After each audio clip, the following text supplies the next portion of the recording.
rise from your grave.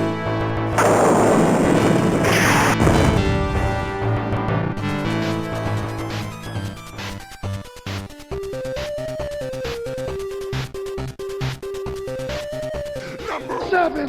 Firehouse Shenanigans, or Mr. Stosh is wrong about nearly everything. This next segment by Mr. Stosh? Tosh. Mrs. Tosh?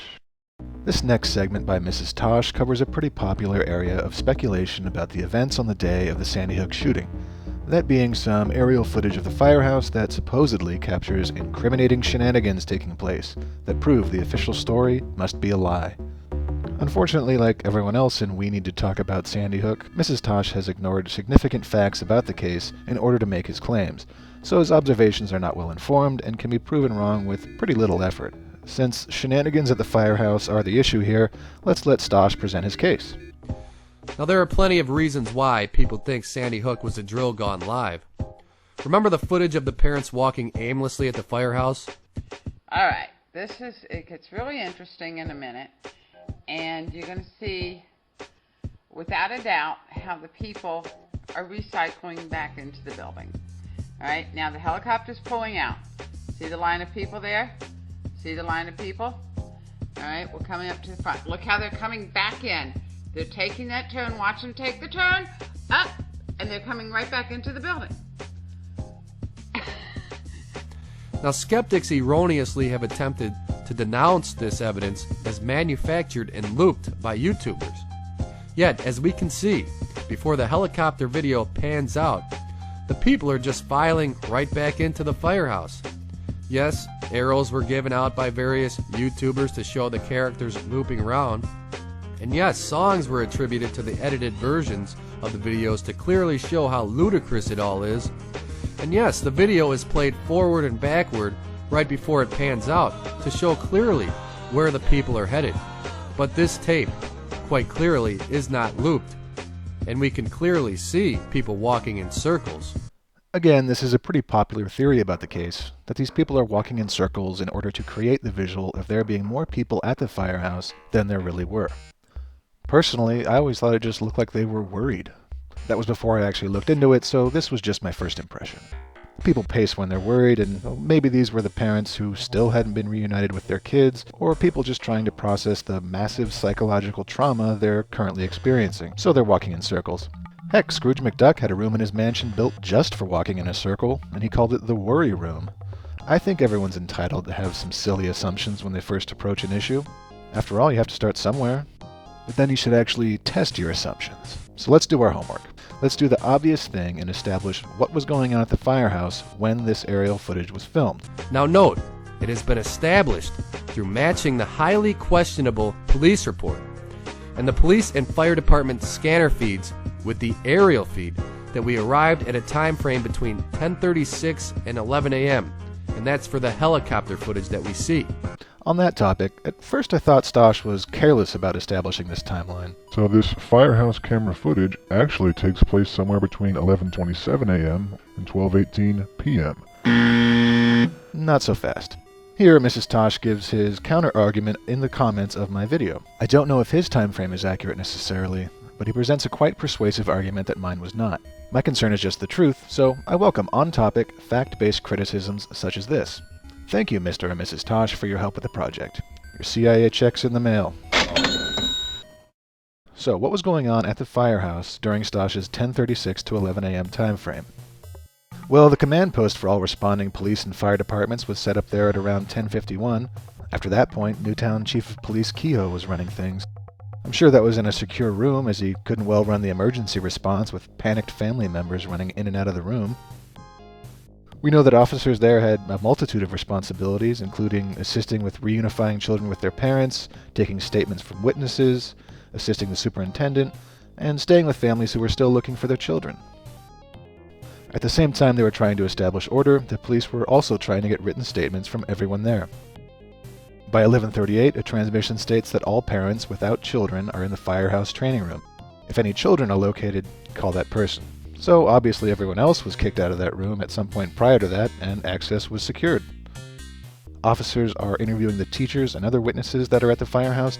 As it became clear which witnesses in the firehouse had observed more than others, officers were taking those people into secure rooms to get more detailed statements from them. It is also clear that access from one room to the next was blocked based on the inhabitants of the room and who was looking for access, as this report describes how children without parents were in one room and parents without kids were in another, and both were guarded by police officers to keep out the media, and so on. The important part that you should be picking up on is not so much exactly what was going on in the firehouse, but the fact that there was not a free flow of traffic within the firehouse. Doors were locked, guards were posted, access was blocked. And so it is obvious, through very basic research, that these people captured by the aerial footage are not aimlessly walking in circles in and out of the firehouse. They are taking the shortest path available to them, from the southwest doors of the rear section of the firehouse to the garage bay, leaving the firehouse, walking around, and yes, going back inside. At this point, anyone who still wants to claim that the argument in this documentary is reasonable is facing Occam's razor. Either these people are crisis actors, hired to walk in a circle, not one of whom will ever leak one single syllable about their involvement in this massive, elaborate, sinister, clandestine, heinous, and anti-constitutional operation to enslave America, or a door's locked. That's all this ridiculous theory has ever boiled down to, and how embarrassing for the hoaxers that for over a year now, none of them have bothered to do even this cursory fact check. These are people that fancy themselves independent journalists, researchers, and investigators, demanding full disclosure of all information about the case, and yet they don't read the report that's already been released, containing the exact information they're looking for. It's pathetic. Hey, on that note, let's get back to Mr. Stosh. Now he's weaving some tale about this kid in the yellow sweatshirt. When we focus on individual people in the video, we see the same anomalous behavior. The kid in the yellow Under Armour shirt is the best example of this. Throughout the time he is observed, he just walks aimlessly around, in circles. He does this until a lady walks up to him and ushers him away. Now, did this lady notice that he was a little too blatant in his attempt at creating a chaotic scene? Just think about that for a second. This is a reunification point where adults are waiting desperately for children to show up. When an adult spots a child and takes them aside, Stosh thinks it's suspect. Does he explain why? Of course not. Does he indicate, even for a second, what behavior he possibly would regard as not suspect? Of course not. He just violates his pledge not to engage in wild speculation. This documentary is not meant to focus on speculation. Now, did this lady notice that he was a little too blatant in his attempt at creating a chaotic scene? This documentary is not meant to focus on speculation. And then he just changes the subject to the scene back at the school, where he lies to his viewers again and again. And to clear up any confusion you may have about the dashcam videos and the lack of evidence of a mass evacuation, let's take a look at the police report. In report number 000-56732, the John McGeever dashcam timeline, it states that, quote, the following is a timeline of pertinent events that were captured by the video recorder and observed and recorded by me while watching this DVD, signed by Allison Peters. It is a video of a forward-facing view from the cruiser of the school parking lot and captures the northeast corner of the building. Now, the northeast corner of the building just so happens to be where the majority of the alleged evacuations took place. Remember, the officer claims to have watched the video and observed the mass evacuation, yet we never see it in the video. Did you catch his deception there? No shame if you didn't, but he definitely should be ashamed. Mrs. Stosh cites a timeline of Officer McGeever's dashcam footage, which he points out shows the northeast corner of Sandy Hook Elementary. This is not the northeast corner of Sandy Hook Elementary. Take a look at the physical arrangements of the 3 police cruisers whose dashcam footage has been released.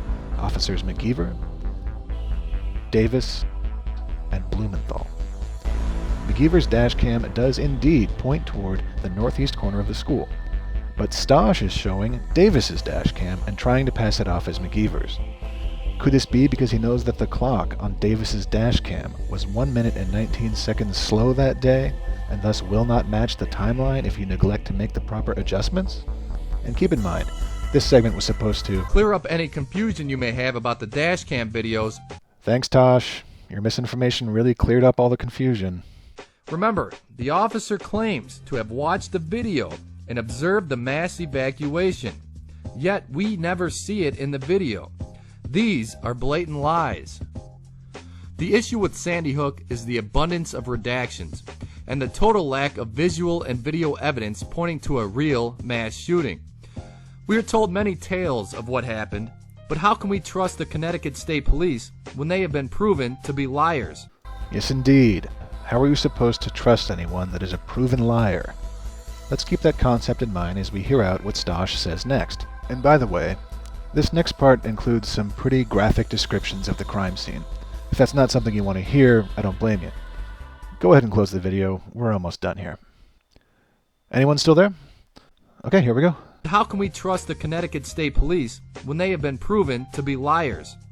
We are told that 25 of the bodies weren't even worth rushing to a hospital. We are told that only 3 EMTs were allowed access into the school to assess the dozens of bodies located inside. Everybody else was ordered to stand off. We are told that these bodies were left to rot in the school all day long. We are told by Peter Lanza, of all people, via the New Yorker, that his son could barely tie his own shoe at the age of 17. The article Stosh refers to is The Reckoning, an interview with the shooter's father. In it, Peter Lanza recalls going on a hike with his son 3 years before the shooting occurred. His sharing of this story is in the context of showing how Nancy Lanza indulged the shooter's neurotic behavior while at the same time refusing to recognize what his actual mental disorders were, and as a consequence did not understand her son's capabilities. The shooter paused to tie his shoe, I guess as opposed to tying your shoe while in mid-stride. He was not barely able to tie his own shoe. When Nancy expresses surprise that he did tie his own shoe, this is an example of how she did not have an accurate perception of what her son was capable of. You know, like murdering her and 26 innocent people. But Stosh isn't done. Yet this uncoordinated, mentally challenged kid was able to accomplish the unthinkable within just minutes. The police report states that Lanza, after he was done with his rampage, piled dead bodies in a bathroom.